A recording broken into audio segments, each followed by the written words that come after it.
Dallas Mavericks head coach and the man that made me look very good for a long time on the Nets, Jason Kidd. Thanks for joining us, Jay. Should have gave him a bonus. You should have gave him some of your bread because he helped you out. Really? Mark, you could be my agent. You could be my agent. I appreciate that. RJ, thanks for having me. We have the same agent, J. Kidd. I don't know what you're talking about. But last month, you were in Slovenia with Luka as he signed a $207 million, 207 extension. What did you think about the trip? How was Slovenia? How was just kind of that meeting moment with everyone there? It was it's a beautiful country. I had a lot of fun. And spending time at dinner with Luka and also at the press conference. What an incredible 22-year-old. He's wise before his years. And so I'm just excited to have the opportunity to coach him. Hey, Coach, look, we watched Luka this summer, right, tab the Olympics. What were your reactions watching him put up those numbers and basically carry their team on his shoulders? They didn't get the job done, but they did a hell of a job. They exceeded expectations. Well, on the world stage, I think Luka has strived. I mean, he's not as scared of the moment. This summer it was incredible leading his country to the Olympics to qualify first, where people didn't think that was going to take place, and then to have the opportunity to medal, was unbelievable. And unfortunately, I think he just ran out a little gas there at the end, but he did everything. And I thought his team rose to the occasion too, where he made those guys look incredibly good. But they also, I thought, again, he wasn't scared of the moment. He steps up every time there's something new that he faces. And again, I thought this summer he had an incredible trip to the Olympics. All right, Jay, you're taking over a Mavs team that has lost in the first round 2 years in a row to the Clippers in the playoffs. What is the key to getting this Mavs team over that hump and in the next step? Well, I think we all will know, being past players, you got to be healthy.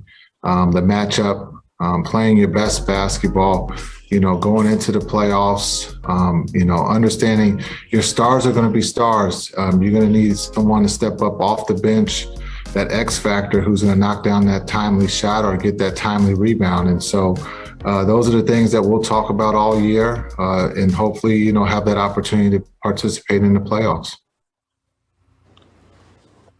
Hey, Coach, listen, I have something, but before I ask you this, I got to get mine out the way, right? I want you to tell us something about Richard that we don't know, but I'm going to get mine out the way because, I heard from one of his good friends that he loved to drink White Claws. Most of us out here in the world drink Hennessy, Ciroc, 1942, but Richard loves to drink White Claws like, he's a 19-year-old woman in a sorority. So I want you to give us something about Richard Jefferson that the world don't know about Richard Jefferson. Give us the New Jersey Nets, J. Kidd, not Coach Kidd. Give us one of those moments.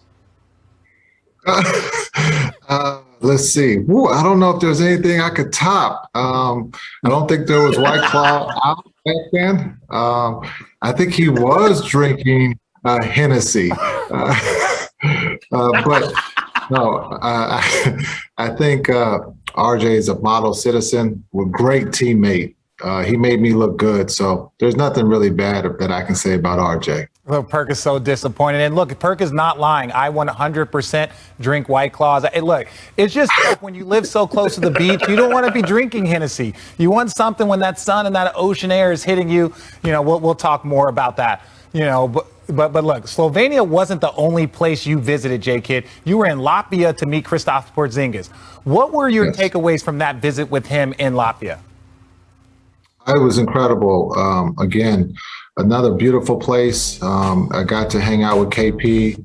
We had a couple dinners. I got to see him work out, but I also got to just see him on his turf, right? I think a lot of times we don't get to see our Europeans, their homes. And so I got the opportunity to go over there and hang out, and we had a great time. KP's incredible, not just a basketball player, but a person. And we all know, I just learned that he loves the fights, the boxing matches and stuff like that. And so you look at just learning something new about a person by going to their hometown was something that I was excited about doing, and I had a great time. Hey, Coach, I see you just recently added one of my favorite guys, Jared Dudley, to your coaching staff. You got a whole new coaching staff. Tell me your expectations for them and what you expect them to bring to the table this season, far as with your team and your roster with the Dallas Mavericks. Yeah, when you talk about the staff, we got a unique staff. When you talk about Igor, he's been a head coach in this league, also a longtime assistant. So I'm very excited to have the opportunity. I consider him a genius when you talk basketball. When you talk about Jared Dudley, just finished playing the game. He kind of reminds me of myself a little bit, going from straight retiring to becoming a coach. Very smart, basketball IQ, funny. I think he's going to keep things light, but he understands what it takes to be successful in this league. You talk about Christy Tolliver, who's still playing and playing at a high level. We're very lucky to have her on our staff. Again, someone who understands the game, knows how to get guys better. And so I'm very lucky to have this staff and very excited to be able to work with them. See, it's so funny, the different approaches. You and Jared Dudley think that you're smart getting straight into coaching, and me and Perk are like, that sounds like an awful idea. We're going to go straight to broadcasting. But look, throughout the summer, Jay, you've tweeted congratulations to several young women on your Jason Kidd Select basketball program. A lot of them have received college scholarships. What excites you most about this program that you created? Yeah, this is our first year, and things went extremely well, a lot better than I thought. The young man who's running, Armando, has done an incredible job. And so these young ladies, again, we're just trying to give them the opportunity to showcase their talent, to further their education. And a lot of them have received scholarships. And so my job is to make sure everyone gets a scholarship at some point from our teams. And so they're playing a game that we all love, no matter if it's young men or young women. And so we're giving them the opportunity to play and showcase their talent. And look, that's Jay, what I love. No, that's what I love. No one cares about back. Something Richard don't know nothing about. Listen, we don't care about anything that you have to say, Jay. I just want to say thank you, not only for being such a great point guard, but for also not telling. Appreciate that. Well, I've been around too long to say that there's never a chance of anything, but I would highly doubt it. One of the messages that Ben has sent back towards Philly is that it's not his job to fix his trade value. It's not his job to correct his trade value or raise his trade value. That is not something that is on the menu for him. And so with that out there, I don't think he's interested in coming in and trying to change the situation. And one thing that I think is interesting is that his contract is structured in a way that he's going to get half of his money by October 1st, $16.5 million of his $33 million comes before he has to worry about getting fined a single dime for 41 of his games. So he's going to have a war chest that he can just sit this out.